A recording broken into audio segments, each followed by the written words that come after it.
Este es un mensaje del pastor John MacArthur, traducido y predicado en español para el mundo de habla hispana. Esta serie creo que va a ser muy útil.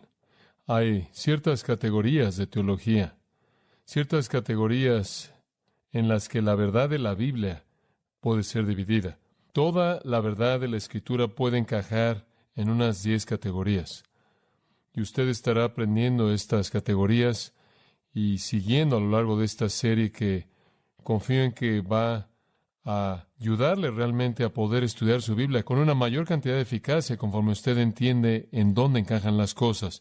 De hecho, una de las cosas más útiles que usted puede hacer como un estudiante de la Escritura es que cuando usted aprende una verdad, identificarla en una categoría. Si usted tiene un cuaderno conforme usted avanza a lo largo de esta serie con nosotros, usted podrá comenzar a identificar estas categorías: bibliología, teología propia, la cual es el estudio de Dios; amarteología, el estudio del pecado; antropología, el estudio del hombre; soteriología, el estudio de la salvación; eclesiología, la iglesia; angelología, los ángeles; escatología, las últimas cosas y demás. Pero conforme usted avanza a lo largo de todas estas doctrinas diferentes, conforme usted estudia la palabra de Dios, encaje las escrituras que usted está aprendiendo y los principios que usted está aprendiendo en las categorías teológicas, y le va a ayudar realmente a sistematizar la verdad que usted está aprendiendo en su estudio de la palabra de Dios. Lo que voy a hacer en esta noche no es predicarle un sermón, sino que esto va a ser muy parecido a un salón de clases en una universidad bíblica o un seminario. Entonces sígame. Pero quiero compartir con usted acerca de la doctrina de la Escritura. Y simplemente para comenzar con 2 pasajes, y usted debe escribirlos porque estos son los pasajes clave en la Biblia de este tema. Segunda de Timoteo 2. Bueno, permítame darle 3 escrituras. Segunda de Timoteo 2, versículo 15. Es el primero que quiero señalarle. Procura con diligencia presentarte a Dios aprobado, como obrero que no tiene de qué avergonzarse, que usa bien la palabra de verdad. Ahora, ahí hay una afirmación muy importante acerca de la Escritura. Es llamada ¿qué? La palabra de ¿qué? De verdad, la palabra de verdad. Es la palabra de Dios, pero es llamada en ese versículo la palabra de verdad. Ahora, ¿qué dice eso acerca de ella? Dice que es ¿qué? Muy bien, grupo, es verdadera. Y esa es la sustancia básica de lo que la bibliología busca probar, que la Biblia es verdad. Y créala o no, para algunas palabras es la palabra de duda, o la palabra de confusión, o la palabra de semiverdad, o la palabra de la experiencia, pero para nosotros es la palabra de verdad. Y ese es un gran título para ella. Y usted podrá comparar eso con otra escritura, Juan 17, 17. Juan 17, 17. ¿Alguien sabe lo que eso dice? Tu palabra es ¿qué? ¿Qué nos dice eso de la Biblia? Muy bien, lo están entendiendo, eso es fabuloso. La Biblia es verdad, y eso es muy, muy elemental y muy esencial para nuestro concepto de las Sagradas Escrituras, es la verdad. Ahora, quiero llevarlo a otro pasaje de la Escritura, 2 Timoteo 3, 16, avanzando, y dice aquí, y esta es la razón por la que la Biblia es verdad, 2 Timoteo 3, 16. Toda la Escritura es inspirada por Dios. Pasa grafe theonustos en griego. Todo escrito, exhalado por Dios. Toda la Escritura es exhalada por Dios. Y de esta manera es útil para enseñar, para redarguir, para corregir, para instruir en justicia. Entonces, Pablo dice que esta es la palabra de verdad. Jesús dijo, es la palabra de verdad. Y después Pablo nos dice que la razón por la que es verdad es porque es ¿qué? Exhalada por Dios. Ahora, esa es la afirmación prioritaria que la Biblia hace para sí misma. Es verdad y es exhalada por Dios. Simplemente para identificar otro pasaje esencial de este tema que usted debe mantener en mente en sus pensamientos preliminares en 2 de Pedro. Y dice en el versículo 20 que ninguna profecía de la Escritura es de origen privado. Eso es realmente lo que significa en lugar de interpretación. La Escritura no es de origen privado, y esto es que no es el resultado de algún individuo que la soñó o la postuló o lo que sea. Entonces, 2 de Pedro dice que la Escritura no salió de un origen privado. Versículo 21. Porque nunca la profecía, esto está hablando de aquello que salió de la boca de Dios. Porque nunca la profecía vino por la voluntad del hombre. Entonces la Escritura es verdad. Es verdad porque Dios la exhaló. No vino de ningún origen privado. No vino en ningún momento por la voluntad del hombre, sino que los hombres santos de Dios hablaron conforme fueron movidos por el Espíritu Santo. Es la palabra usada para un barco que es movido por el viento en el agua. Conforme fueron movidos por el Espíritu Santo. Ahora, eso básicamente le da a usted un resumen de la doctrina bíblica de la inspiración. Es verdad porque Dios la exhaló, y Él exhaló en hombres que fueron movidos por el Espíritu Santo para escribir el aliento mismo de Dios, no algo de su propio origen. Ahora, permítame darle una definición básica de la doctrina de la autoridad bíblica o inspiración. Simplemente escúchela y después, si quiere escribirla, la vuelvo a repetir. Así es como podemos resumir la doctrina básica. Dios supervisando autores humanos, de tal manera que usando sus personalidades propias, individuales, experiencias, procesos de pensamiento y vocabulario, compusieron y registraron sin error su revelación en las copias originales de la Escritura. Ahora voy a decir eso otra vez porque creo que no lo escribió todo. Muy bien, ahora piénselo. Dios supervisando autores humanos, de tal manera que usando sus propias personalidades como individuos, experiencias, procesos de pensamiento y vocabulario, compusieron y registraron sin error su revelación en las copias originales de la Escritura. Ahora, lo que eso está diciendo es muy simple. Dios habló mediante hombres sin violar sus propios procesos de pensamiento y su propio vocabulario, sin embargo, pudieron producir la Escritura sin violar su verdad.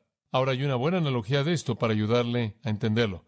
¿Cómo es que Dios pudo usar agentes humanos sin terminar con un producto corrupto, verdad? Algunas personas dicen, bueno, Él habría tenido que dictarlo. En otras palabras, Él dictó toda palabra a esos hombres y ellos escribieron lo que dictó. Pero eso no explica la naturaleza distintiva de los libros, porque cada libro, digamos, Pablo, Pedro, Juan, o usted va al Antiguo Testamento, cualquier escritor en el Antiguo Testamento, los libros conllevan aspectos distintivos. Hablan de su propia experiencia, inclusive hablan de su propio sentimiento, usan su propio vocabulario.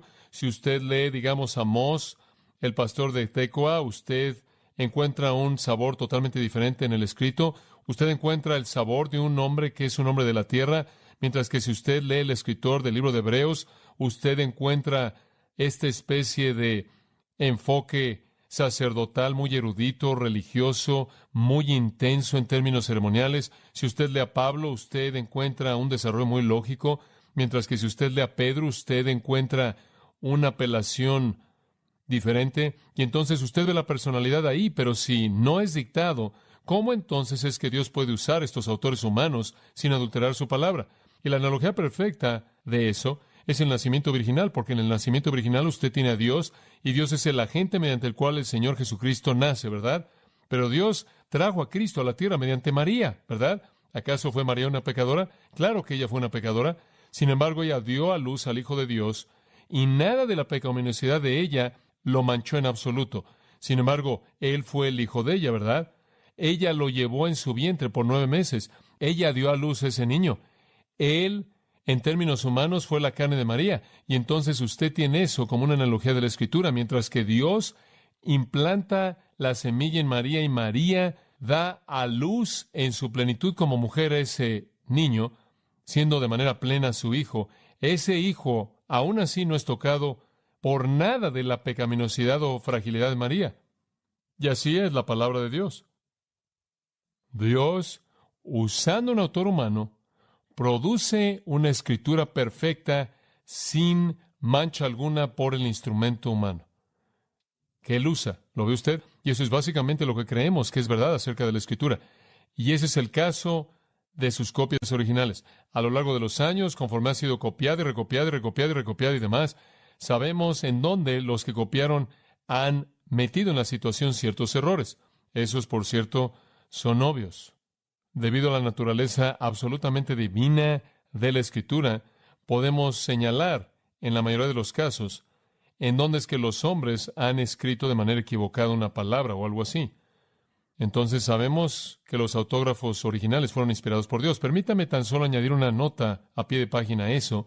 que Dios también ha preservado de manera maravillosa la Escritura con muy pocos errores.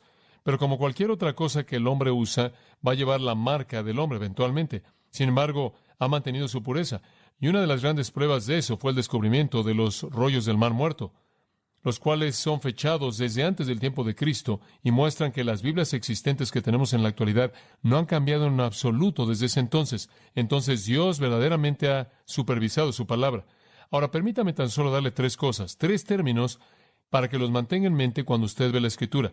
Uno es revelación, el otro es inspiración y el otro es iluminación. Y no quiero enredarme en todo esto, pero me gustaría darle esos términos.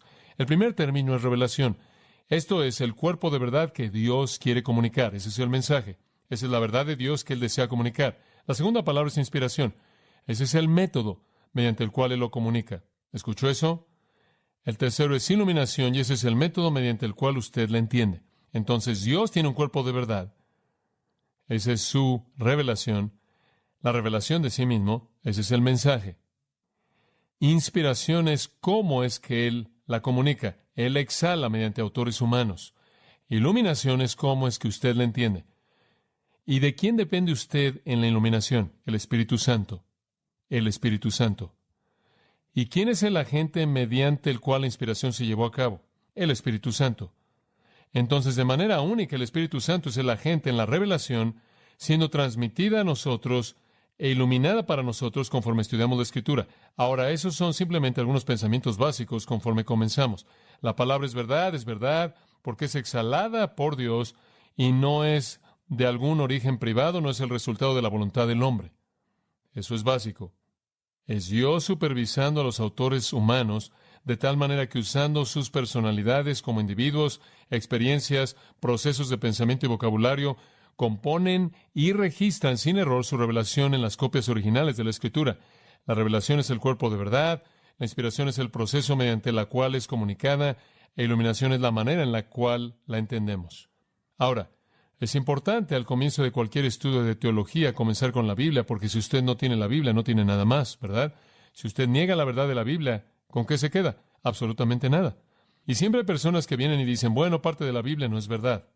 La moda actual es decir que la Biblia es verdad cuando habla de asuntos espirituales, pero no es verdad cuando habla de asuntos históricos o geográficos. Lo cual tengo problema con esto, básicamente porque ¿por qué vamos a creer que la Biblia es verdad cuando no podemos verificarla en la dimensión espiritual, si no es verdad cuando podemos verificarla en la dimensión geográfico-histórica? ¿Y por qué vamos a discutir de esa manera cuando ha sido verificada históricamente y geográficamente de cualquier otra manera? Y veremos eso en un minuto. Muy bien, quiero básicamente compartir con usted varios puntos. Punto número 1. Y eso en cierta manera solo fue una introducción. Número 1. Las afirmaciones de la Escritura. Las afirmaciones de la Escritura. Ahora, si vamos a entender que la Biblia es la palabra de Dios, ¿cómo vamos a hacer eso? En primer lugar, tenemos que oír lo que dice acerca de sí misma. ¿Hace esa afirmación? ¿Sabe una cosa? Están los testigos de Jehová que han dicho por años, junto con otros, que Jesús nunca dijo ser Dios. Dicen eso. Él no dijo ser Dios. Y hay aquellos que dicen que la Escritura no hace una afirmación legítima de que es la palabra de Dios inerrante, que eso es empujar, que eso es excederse en el punto. Bueno, descubrámoslo. Aquí está lo que la Biblia dice. En primer lugar, dice ser infalible. Y esa es otra palabra que usted quizás quiere escribir. Infalible. ¿Qué significa eso? Que no comete errores, ¿verdad? Sin errores. Digamos que no tiene errores en su totalidad. Infalible habla de su totalidad. Y hay muchos pasajes que se refieren a esto. Por ejemplo, tu palabra es muy pura, tu ley es verdad, todos tus mandamientos son verdad, la suma de tu palabra es verdad, y ese es uno importante. La suma de tu palabra es verdad, la totalidad de ella. Y cada una de tus ordenanzas justas permanece para siempre, porque todos tus mandamientos son justos. Ahora eso simplemente es del Salmo 19, Salmo 119. Hay un versículo clave en el Salmo 19:7 y lo resume y dice esto. La ley de Jehová es ¿qué? Perfecta, perfecta. Y la ley es un término que se refiere a la totalidad de el descubrimiento de Dios de sí mismo y la revelación. Pablo en Romanos 7, versículo 12 dice, la ley es santa, justa y buena. Y de nuevo una afirmación general que abarca mucho de la infalibilidad de la Escritura. En Mateo capítulo 5, versículos 18 y 19, en el versículo 17, Jesús dijo que Él vino a cumplir la ley entera Y él dijo que ni una parte de la ley sería alterada en absoluto hasta que todo fuera cumplido.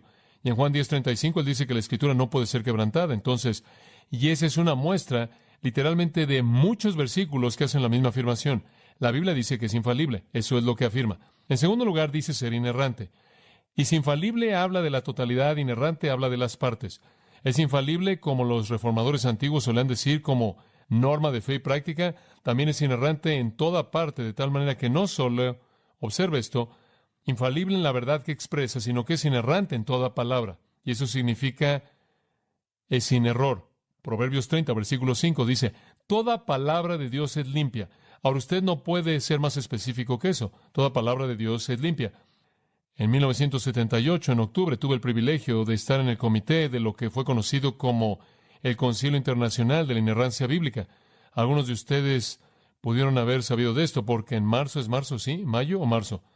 En marzo van a tener un congreso en San Diego y va a ser un acontecimiento monumental, parte de un plan a 10 años para hacer que la iglesia en todo Estados Unidos y alrededor del mundo esté consciente del hecho de que las Escrituras son la autoridad, son infalibles e inerrantes. Y están trayendo a inerrantistas devotos y aquellos que se aferran a la veracidad de la Escritura a esa conferencia.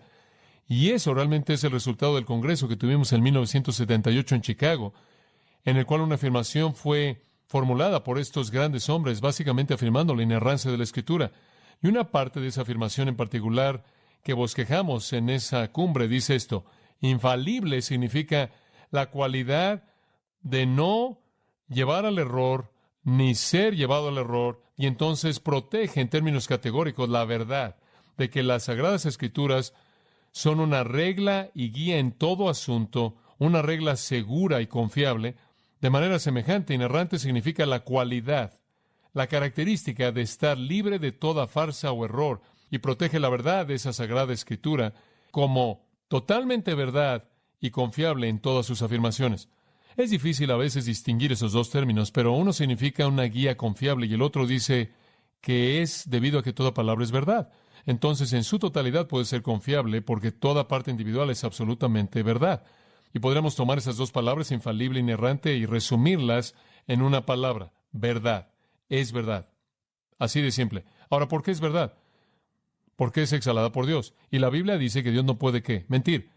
Si la Escritura enfatiza algo, enfatiza la veracidad de Dios. Y la razón por la que le enfatizo esto es porque está detrás de la veracidad de la Escritura.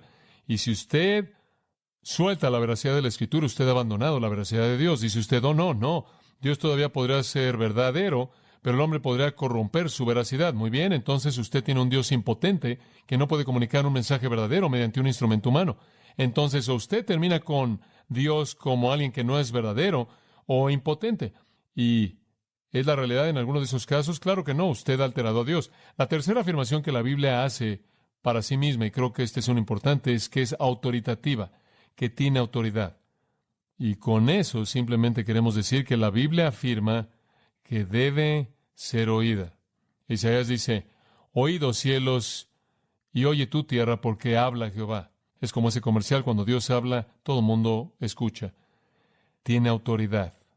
Y hace esa afirmación por sí misma. De hecho, en Apocalipsis 19:9 dice, estas son las palabras verdaderas de Dios. Y en Apocalipsis 21:5, estas palabras son fieles y verdaderas. Reflejan de nuevo esa veracidad de Dios y que tienen autoridad. Si es infalible, si es inerrante, entonces debe tener autoridad. Tantas veces, como usted sabe, usted lee en el Nuevo Testamento, el Espíritu de Jehová me habló, y usted lee en el Antiguo Testamento, la palabra de Jehová vino a tal, y él habló, y esto está por toda la Escritura. Inclusive la parte más insignificante, pienso de la palabra de Dios, la parte más insignificante, la J y la tilde, no puede ser quitada, ¿verdad? ¿Por qué? Santiago lo dice en Santiago 2:10, porque el que guarda toda la ley, pero tropieza en tan solo un punto, es que culpable de violarla toda. Toda parte minúscula es verdad. Una cuarta cosa que la Biblia afirma para sí misma es que está completa. Está completa. Deuteronomio 4:2 dice esto: no añadiréis a la palabra que yo te mando, ni le quitaréis. No le vas a añadir, no le vas a quitar. ¿Y sabe usted lo que dice? ¿No es cierto? Al final de Apocalipsis, versículos 18 y 19 del último capítulo, capítulo 22, yo testifico a todo hombre que oye las palabras de la profecía de este libro. Si alguno añadiere estas cosas, Dios añadirá a él las plagas que están escritas en este libro.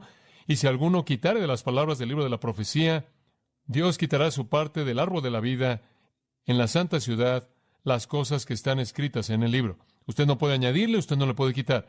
Eso no solo es Apocalipsis 22, 18. Eso es Deuteronomio 4, 2. Ese es un comentario que aparece en el Antiguo Testamento y el Nuevo Testamento. No se le debe añadir, no se le debe disminuir. Está completa. No hay escritura que está suelta.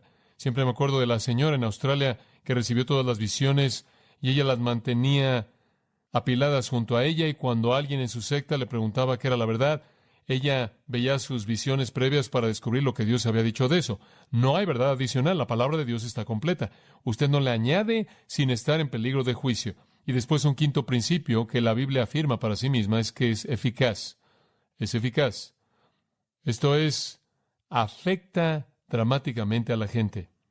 Y eso está expresado de la mejor manera, y eso de nuevo simplemente le estoy dando ilustraciones en Isaías 55, 10 y 11.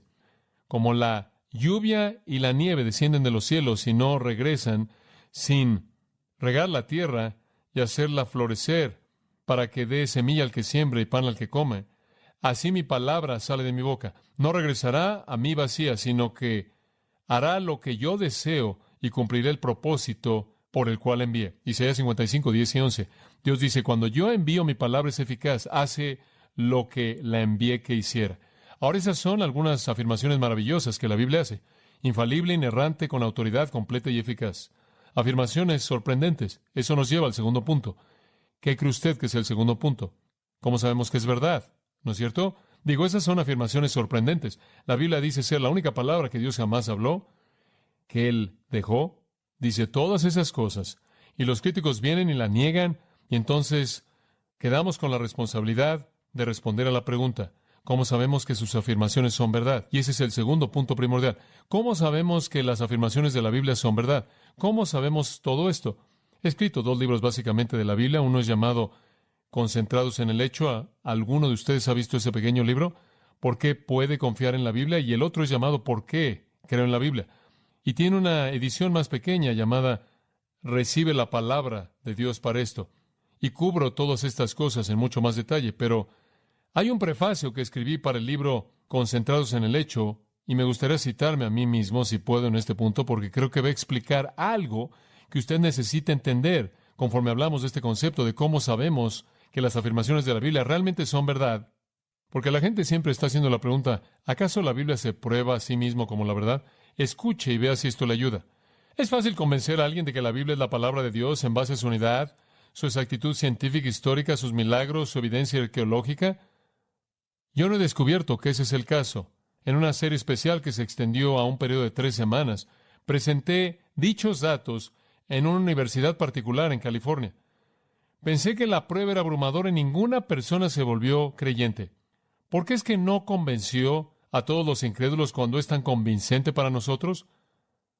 Pablo lo dijo cuando escribió, el hombre natural no percibe las cosas que son del Espíritu de Dios porque para él son locura, y no las puede entender porque se han de discernir espiritualmente. Solo cuando el Espíritu Santo lleva a cabo su obra regeneradora, solo conforme Él abre la mente, quita la ceguera, da vida en donde hay muerte, e implanta el entendimiento maravilloso de la revelación de Dios, solo entonces la gente llega a creer y confiar en la Biblia.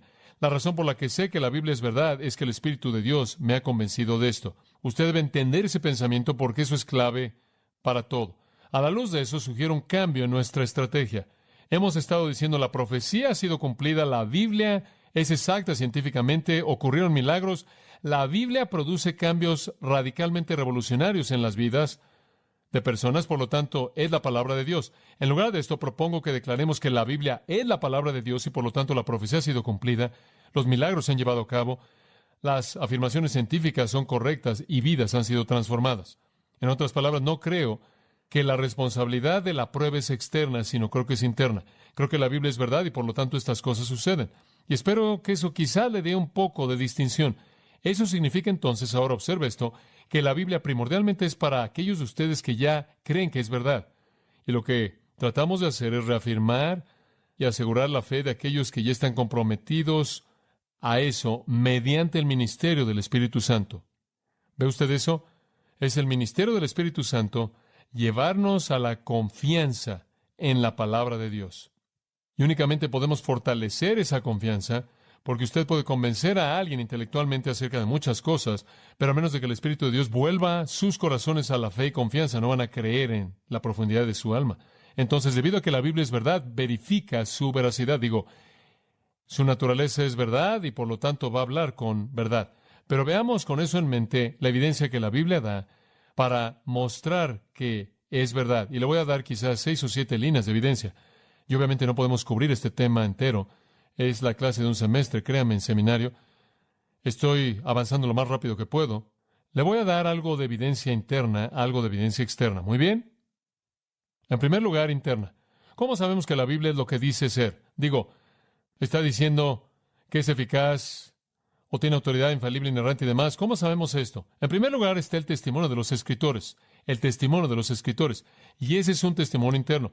Y una de las cosas que me impacta conforme leo la Biblia es lo que llamo, y este es el punto número 1 bajo el testimonio de los escritores, es lo que llamo el aire de infalibilidad. El aire de infalibilidad. Simplemente parece haber una especie de aire de infalibilidad. Los escritores de la Biblia fueron hombres comunes y corrientes, conforme aprendemos en nuestros estudios de los apóstoles. No eran eruditos en particular, no estaban preparados de manera particular, simplemente personas comunes y corrientes. Y para la persona promedio común, simplemente decir, así ha dicho Jehová, usted se sentiría un poco consciente de sí mismo, ¿no cree? Si usted tan solo viniera aquí y se pusiera de pie en este momento y dijera, ahora estoy hablándole la palabra de Dios y simplemente saliera.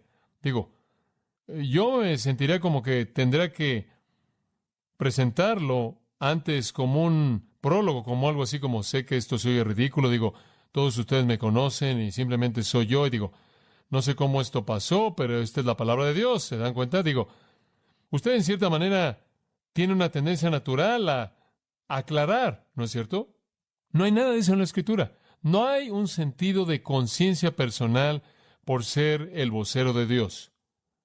No hay una aclaración, no hay, sé que no soy todo lo que debo ser y realmente no tengo derecho alguno de hacer esto y realmente no les puedo decir cómo sucedió todo esto, pero tienen que creerme. Y yo sé que a pesar de quién soy, no hay nada de eso. Simplemente lo dicen, lo escriben. Hacen afirmaciones directas de la afirmación sin comentario alguno. Y eso es lo que me gusta ver como el aire de infalibilidad. Y todos son así. Tiene usted a 40 escritores diferentes a lo largo de 1500 años escribiendo 66 libros. Y ninguno de ellos está consciente de lo que está haciendo. Y la calidad tan alta de verdad profunda en sus escritos y la virtud y la bondad habla de ellos como buenos hombres. Por cierto, no sé si alguna vez ha pensado en esto, pero no hay mujeres escritoras en la Biblia, únicamente hombres. Y todos ellos tienen este sentido de infalibilidad, este sentido profundo de escribir la palabra de Dios y todos son buenas personas. Y entonces son considerados, creo que por el mundo entero, en la mayoría de los casos, los considera hombres morales.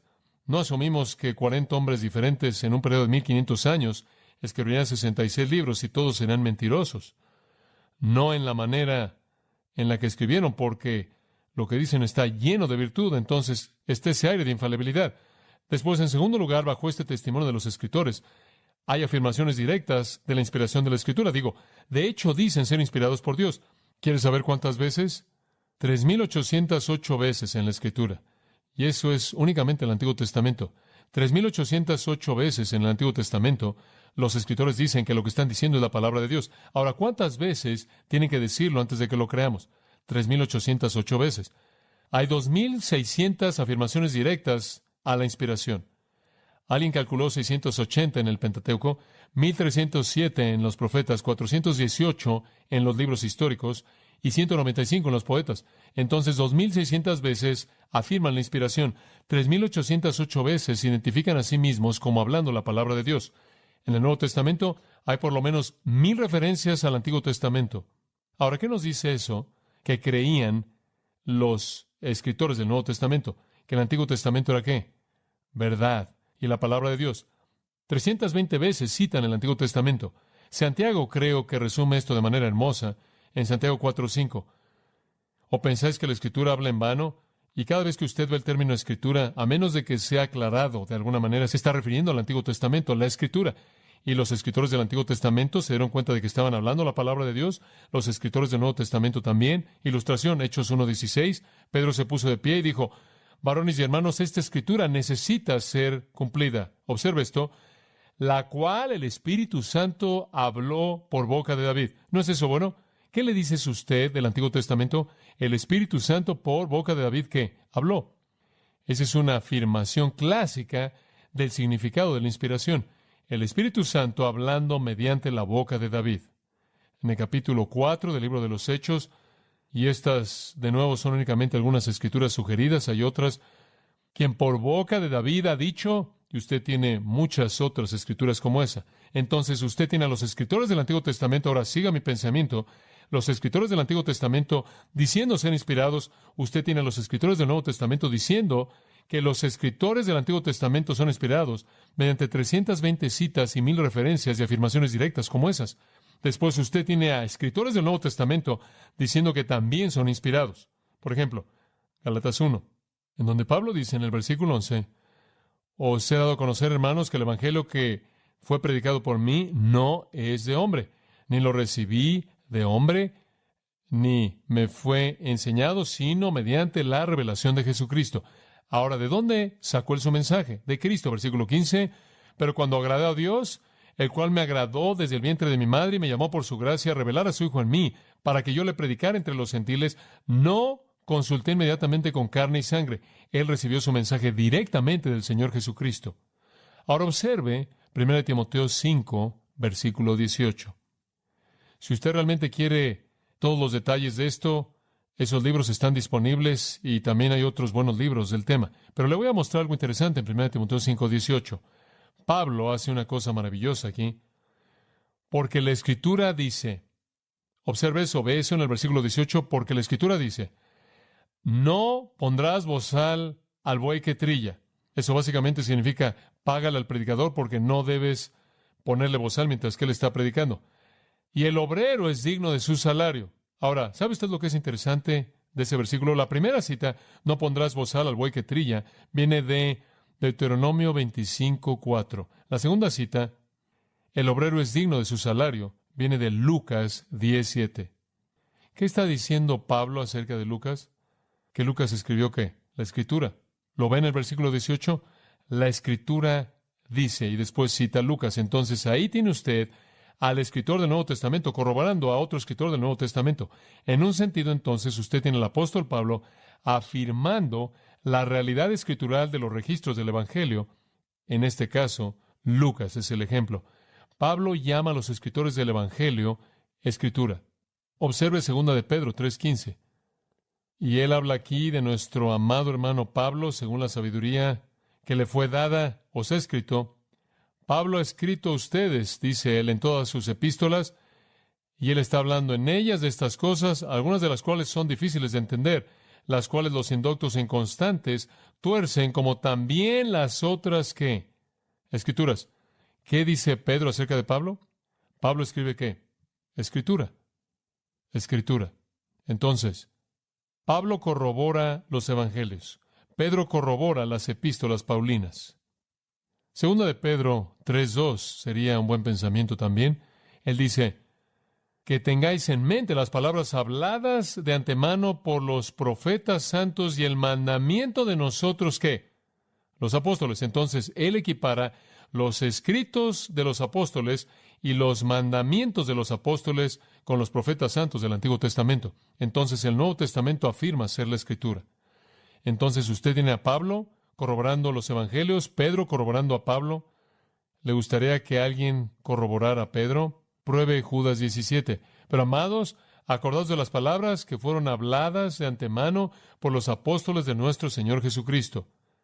¿Cómo os dijeron que en el tiempo postreros vendrían burladores que andarían según su concupiscencia impía? ¿Sabe usted a quién se está refiriendo? Pedro, segunda de Pedro, los apóstoles de nuestro Señor que hablaron las palabras de Dios.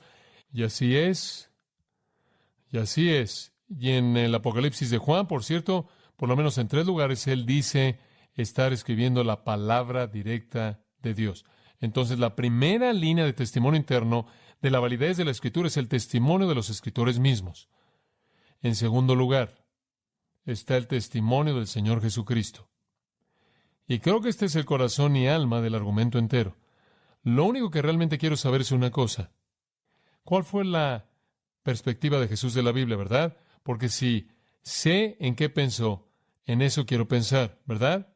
Si Él es Dios y Él es deidad, ¿cuál fue su concepto de la Escritura? Y está resumido en Juan 10:35 de manera muy clara. La Escritura no puede ser quebrantada. Lo que Él quiere decir es que no puede ser violada, es absoluta. En Mateo 5:17 al 19, en donde Él dice, ni una jota ni una tilde. Si tuviera un pizarrón, le mostraría lo que eso es. Una jota es un punto, es simplemente eso, es un punto que está en la parte de arriba de una palabra hebrea, y una tilde es una iota suscrita. Eso no significa nada para usted, pero cuando ellos combinaban las palabras, sacaban una i de la palabra misma y la colocaban abajo de otra palabra. Usted ve eso algunas veces en un idioma extranjero. Ahora, Cristo dijo, escudriñad las Escrituras, porque a vosotros os parece que en ellas tenéis la vida eterna, y ellas son las que dan testimonio de mí, ¿verdad? Entonces su concepto de la Escritura fue un testimonio verdadero acerca de sí mismo. En Mateo 5:17 Él dice, no penséis que he venido a destruir la ley o los profetas. No he venido a destruir, sino para cumplir. En Mateo 26:24 Él vio la cruz y dijo, el Hijo del Hombre va, como está escrito de Él. Y unos cuantos versículos más adelante, en el versículo 54, le dijo a Pedro que no necesitaba la protección de la espada de Pedro, porque si quería, él podía llamar una legión de ángeles.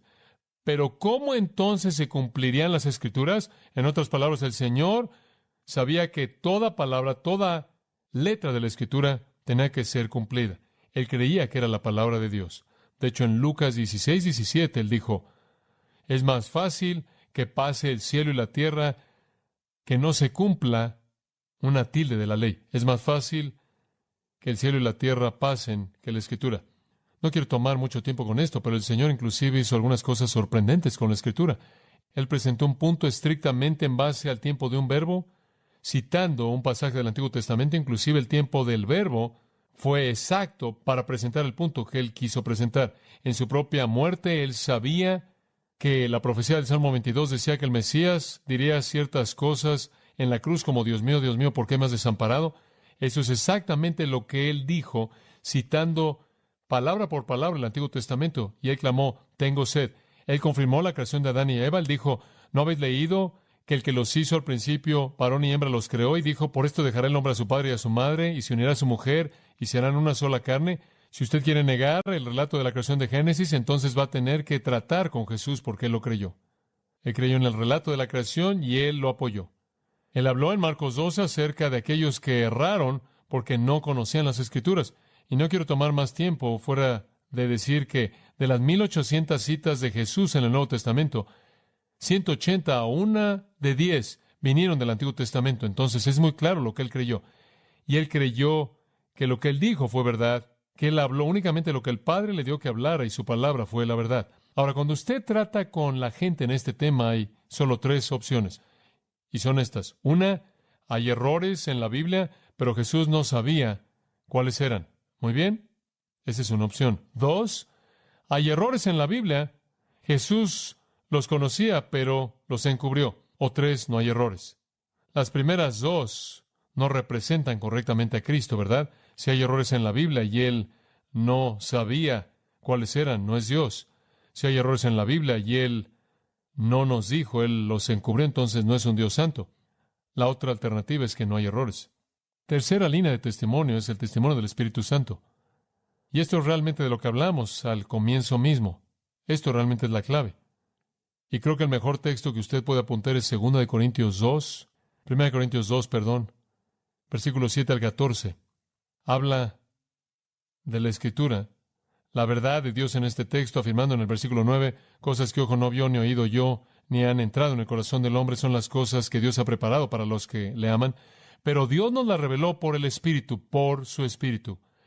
Y Él procede a decir que no hemos recibido el Espíritu del mundo, sino el Espíritu que es de Dios, para que sepamos las cosas que nos han sido dadas por Dios, cosas que no hablamos con palabras que la sabiduría del hombre enseña, sino las que el Espíritu Santo enseña, comparando cosas espirituales con cosas espirituales y demás. de tal manera que el Espíritu de Dios da testimonio de la palabra. Ahora observa esto. El testimonio de los escritores fue objetivo. Ahí está en el texto. El testimonio de Cristo es objetivo. Ahí está en el texto. El testimonio del Espíritu es que subjetivo, es interno en el creyente. Es el ministerio confirmador del Espíritu Santo el afirmar a nuestros corazones la veracidad de la Escritura. Y entonces Dios nos aborda desde el punto de vista objetivo y desde el punto de vista subjetivo. Y por cierto, conforme la gente niega la verdad de la Escritura, simplemente están siguiendo la tentación original. ¿Sabe usted cómo comienza el capítulo 3 de Génesis? Claro, con la caída del hombre. ¿Y sabe usted lo que Satanás dijo? Primero, Dios ha dicho, porque si Él puede hacer que usted niegue la verdad de lo que Dios dijo, entonces, créame, ha sembrado la duda. Ahora esas son las áreas internas de testimonio. Veamos la externa. Externa. Y vamos a ir de lo peor a lo mejor. La primera que le daría a usted es el testimonio de la experiencia. Una de las grandes pruebas de la Escritura es la experiencia.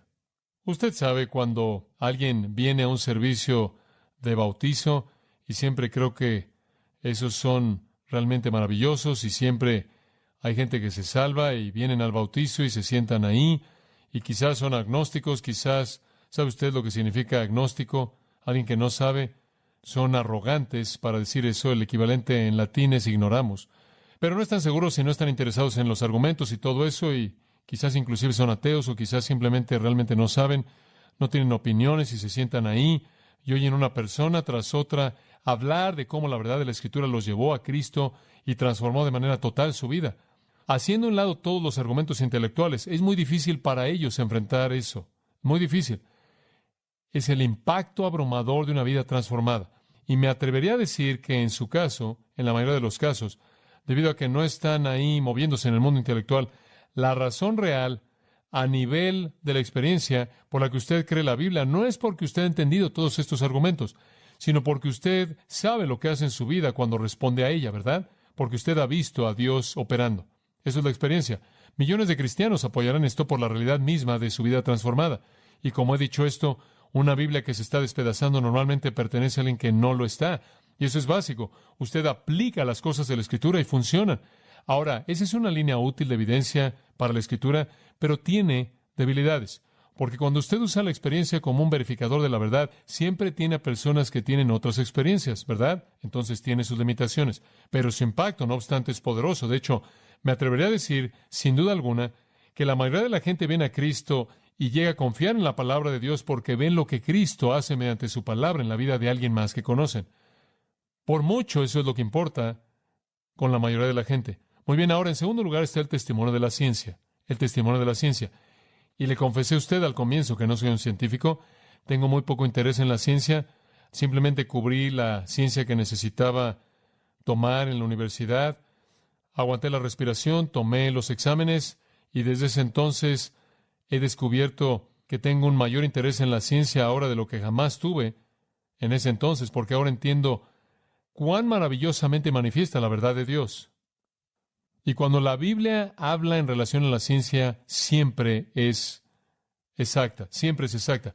Es una verificación fenomenal de la Escritura, la ciencia. Ahora, algunos de los críticos dicen, no, la Biblia no es científica, porque la Biblia dice en Josué que estaba peleando la batalla y mientras tanto el sol se detuvo. Y dicen, como puedes ver, eso no es científico. El sol no se detuvo. ¿Qué es lo que realmente pasó? Bueno, la Tierra dejó de rotar. Esa es la explicación científica. Sí, pero digo, por favor, desde su percepción, el sol se detuvo. Digo, cuando esos científicos se levantan en la mañana y abren la ventana y ven al este, no dicen, oh, qué hermosa Tierra rotando. Ese es un amanecer. Y cuando ven al sol en el oeste, hermoso. Oh, qué hermosa Tierra rotando. No, ese es un atardecer. Es como el hombre que dijo, la saciedad gastronómica me amonesta al punto que he llegado a un estado de deglutir de manera coherente con la integridad dietética, lo cual significa, no gracias, ya estoy satisfecho. Digo, usted no tiene que hablar así todo el tiempo. Y la Biblia percibe cosas desde la perspectiva del hombre, pero simplemente como una ilustración o dos. Y estas son ilustraciones que son familiares para mí. Herbert Spencer se volvió un científico famoso, uno de los más famosos de todos los científicos. Él fue el que descubrió realmente todas las clasificaciones que se pueden identificar para toda la materia que se puede conocer. todo lo que se puede conocer, punto. Todo lo que se puede conocer puede ser clasificado, dijo él, y él fue reconocido como un genio por este desarrollo. Él descubrió que todas las cosas que se pueden conocer o lo que sea podían ser colocadas en 5 clasificaciones y él las enlistó para el mundo científico. Son estas: tiempo, fuerza, acción, espacio y materia. Y él las colocó en ese orden: tiempo, fuerza, acción, espacio y materia. Él dijo, todo lo que existe puede encajar en una de esas categorías: tiempo, fuerza, acción, espacio y materia. Y el mundo científico lo reconoció como un gran descubrimiento. Lo que él no sabía es que así es exactamente cómo comienza la Biblia. En el principio, eso es tiempo; Dios, eso es fuerza; creó, eso es acción; los cielos, eso es espacio; y la tierra, eso es materia. Ahí desde el comienzo. Entonces, él no fue tan inteligente después de todo.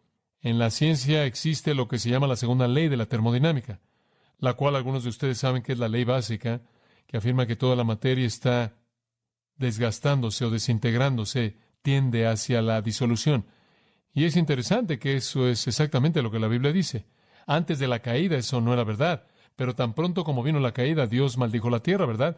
Y la muerte entró en la escena y comenzó a seguir la ley de la termodinámica, está desintegrándose. Claro que esa ley, de manera total, al 100%, va en contra de la evolución, pero los científicos prefieren mantener la atención de la ley de la termodinámica y creer en la evolución. Como un científico dijo, debido a que rechazan la idea de un Dios trascendente, y eso es lo único que les queda. En Romanos 8 dice que la creación entera gime, ¿verdad?, esperando ese tiempo de la glorificación. Permítame darle otra ilustración. Siempre me ha encantado el estudio de la hidrología, el cual es el proceso del ciclo del agua. Y digo, simplemente desde el punto de vista primitivo del Antiguo Testamento, en términos de lo sofisticado que es la ciencia como la percibiríamos, y probablemente no la percibimos tan sofisticada como era, usted puede remontarse probablemente al libro más antiguo en la Biblia, el cual es Job, capítulo 36, y usted podría hacer una disertación entera hidrológica de la Biblia. Dice, él hizo las gotas de agua, caen en agua según su vapor, las cuales las nubes hacen caer, y caen sobre el hombre abundantemente. Y entonces él está hablando de la lluvia. Usted va al Salmo 135, creo que está ahí, versículo 7. Entonces ahora usted tiene la lluvia que está descendiendo y va a regresar como, versículo 7 del Salmo 135. Él hace que el vapor ascienda de los fines de la tierra. Ahí está la siguiente fase. Y usted regresa al libro de Job de nuevo, y nunca hay un error. Nunca dice que la tierra es sostenida en la espalda de elefantes que producen terremotos cuando se sacuden, como dice el Corán. Eso es lo que el Corán dice. Y también el Bhagavad Gita dice que está en miel y mantequilla, hay aplastada y cosas torpes como esa.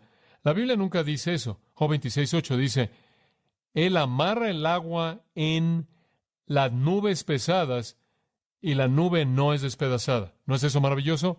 Usted la tiene descendiendo, asciende en el vapor, es mantenida en las nubes de nuevo. ¿Sabe una cosa? Se mantiene así, ¿no es cierto?, sobre los océanos y es traída sobre la tierra y después vuelve a caer. El capítulo 28 de Job, versículo 10, él corta los ríos entre las rocas y su ojo ve toda cosa preciada. Él contiene las aguas de inundar. Él coloca límites, ¿no es cierto?, en los océanos.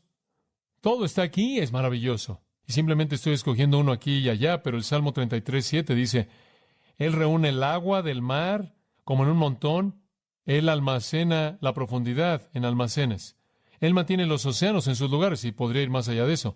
Y después usted podría ver la astronomía. Bueno, hay tantas cosas que podríamos decir de eso. No estoy seguro en dónde escoger, pero estoy pensando de regreso a Isaías 55. Ese es un gran capítulo. El versículo 9 no lo leímos. Porque como están más altos los cielos que la tierra, así mis pensamientos están más altos que vuestros pensamientos.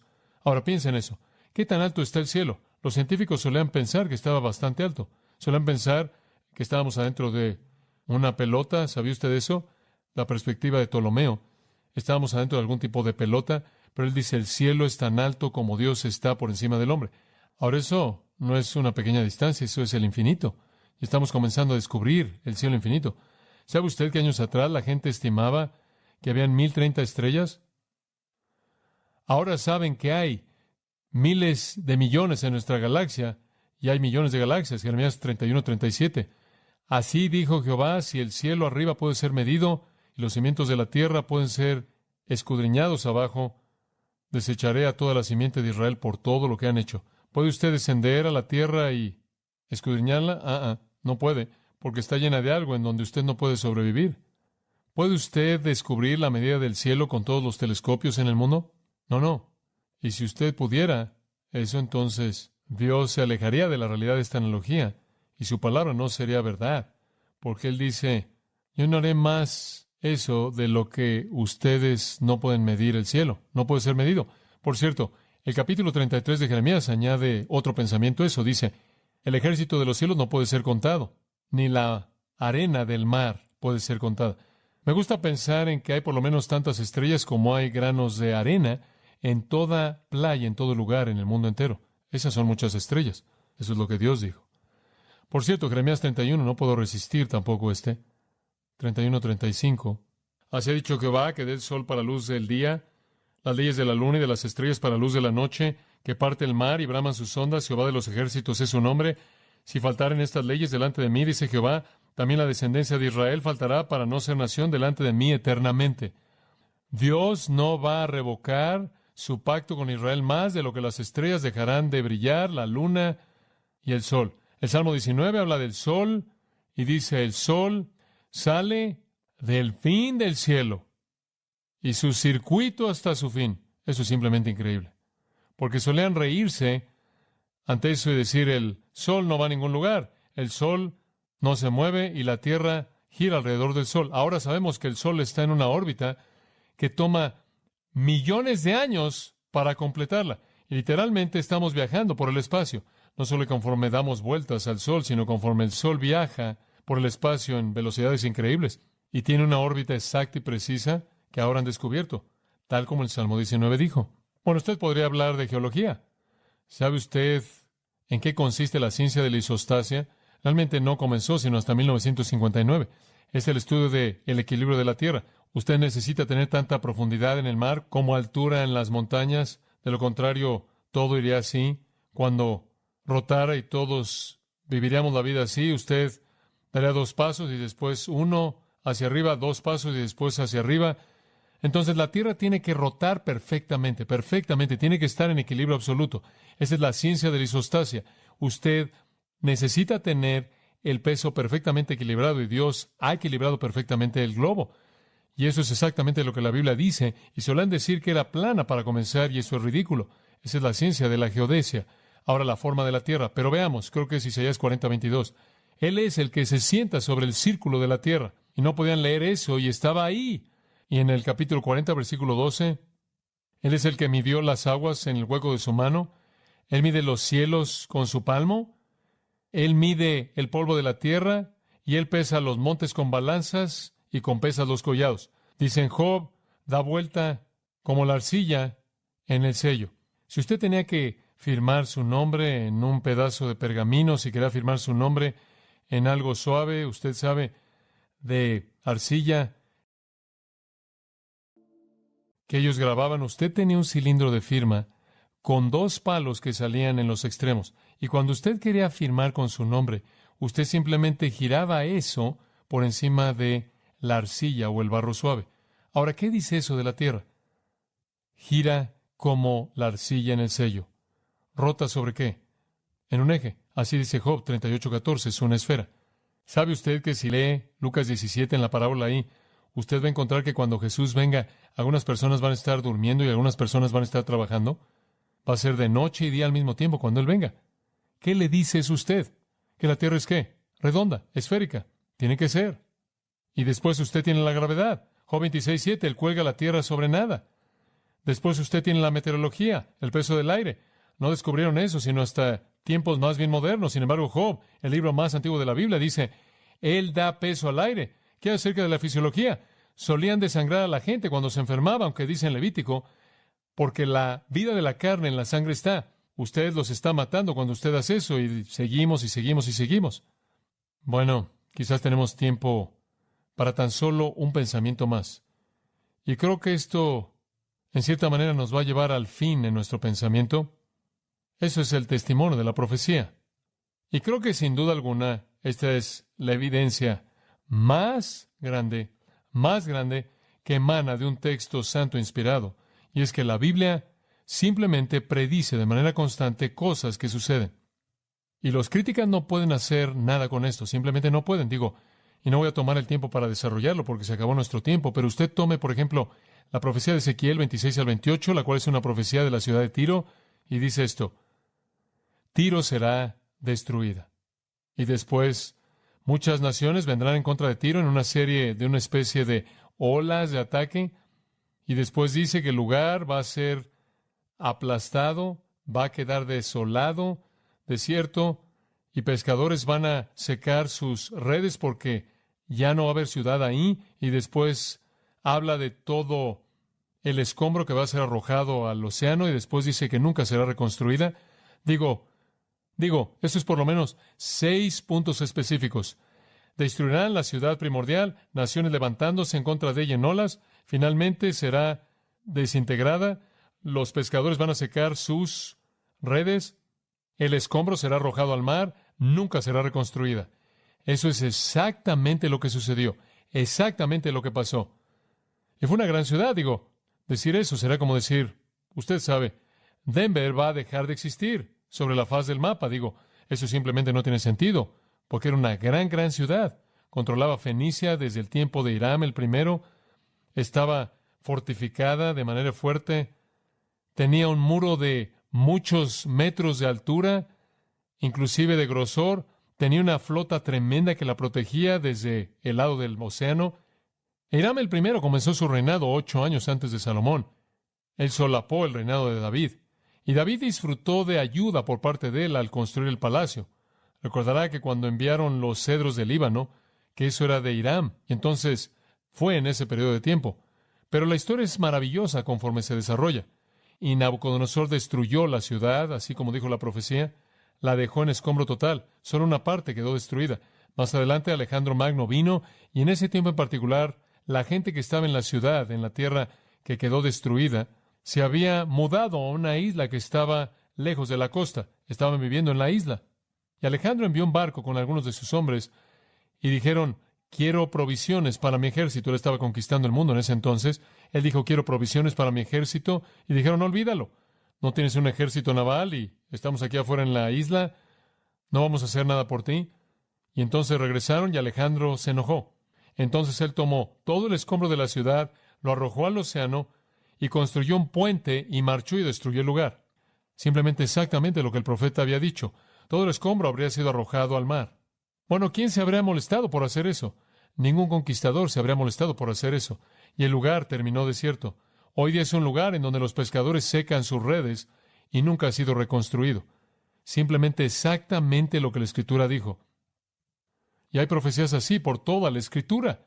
Usted tiene las profecías en relación a Sidón, y simplemente me estoy saltando algunas cosas. Usted tiene las profecías en relación a Egipto. Usted tiene las profecías en relación a Capernaum, ¿verdad? Corazín, Betsaida, ciudades hasta este día que nunca han sido reconstruidas. Y hay ciudades que están saliendo por todos lados en el área del mar de Galilea, pero no están ahí. No en donde esos lugares de manera única estuvieron y no su identidad única.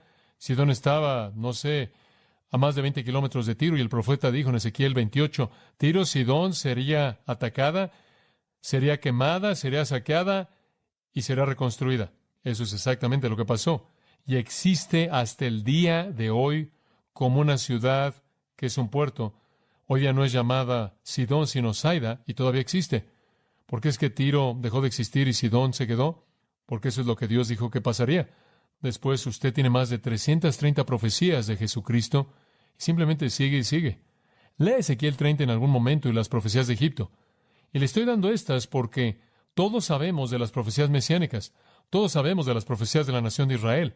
Todos sabemos de las profecías de la segunda venida y la tierra y el mundo que nos rodea. Y podemos ver todas las profecías de tipo de Apocalipsis. Pero creo que estas otras también son maravillosas. Hay una en Nahum.